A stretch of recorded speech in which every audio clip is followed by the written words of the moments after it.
Hello প্রিয় দর্শক বন্ধু, যেমন কি দেখতে পাচ্ছেন আমার হাতে একটা দেশলাই রয়েছে। এর উপরের খাপটা মানে খোলটা আমি আমার হাতে নিয়ে নিচ্ছি। ঠিক আছে, এখন এটা আমার হাতের মধ্যে আছে, দেখে নিন। ফু মারলাম, একটু ভ্যানিশ। আবার এটাকে নিয়ে আসছি, একটু ম্যাজিক করে আবার আনলাম, দেখি আসে কি না। হ্যাঁ ঠিক আছে, আবার চলে আসছে। কৌশলটা একদমই ইজি। এক টুকরো বারুদ আর উপরের এই জায়গাটা কেটে নিতে হবে দেশলাই থেকে।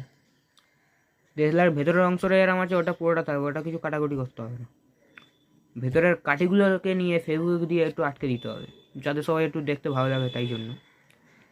এবার আসল ট্রিক্সটা আমি যখন দেখাচ্ছিলাম তখন এই দিকটা করে দেখাচ্ছিলাম, মানে মনে হবে এটা পুরো দেশলাই লাগছে, দেখুন মনে হচ্ছে না?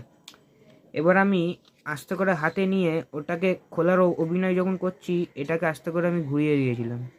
এই যে এই দেখাচ্ছি, এই দেখাতে দেখাতে এই ঘুরিয়ে দিলাম, তখন লোক মনে করছে যে আমার হাতে আছে, হাতে কিছুই নেই, উল্টে গেছে এটা। আবার যখন নিয়ে আসছি তখন আবার ওরম উল্টে দিয়েছিলাম, এই যে এই নিয়ে এলাম আবার উল্টে দিলাম, ব্যাস ম্যাজিক কমপ্লিট। বন্ধুরা একটু লাইক সাবস্ক্রাইব করে দেবেন, আর একটু শেয়ার করে দেবেন, কমেন্ট করবেন একটু। আর হ্যাঁ বন্ধুরা, সবচেয়ে বড় ব্যাপার হচ্ছে আপনারা কমেন্ট করবেন। লাইক সাবস্ক্রাইব না করলেও কমেন্টটা করবেন, কী ধরনের ম্যাজিক বানাবো সেই কমেন্ট করবেন। আর আমার চ্যানেলে তো অনেক কিছুই পাবেন, যেমন জাদু, গান, জাদু শেখানো, আঁকা, এগুলো তো পাচ্ছেন। তো কমেন্টে একটু বলুন যে কীরকম টাইপের সব জিনিসগুলো করব, সেই বুঝে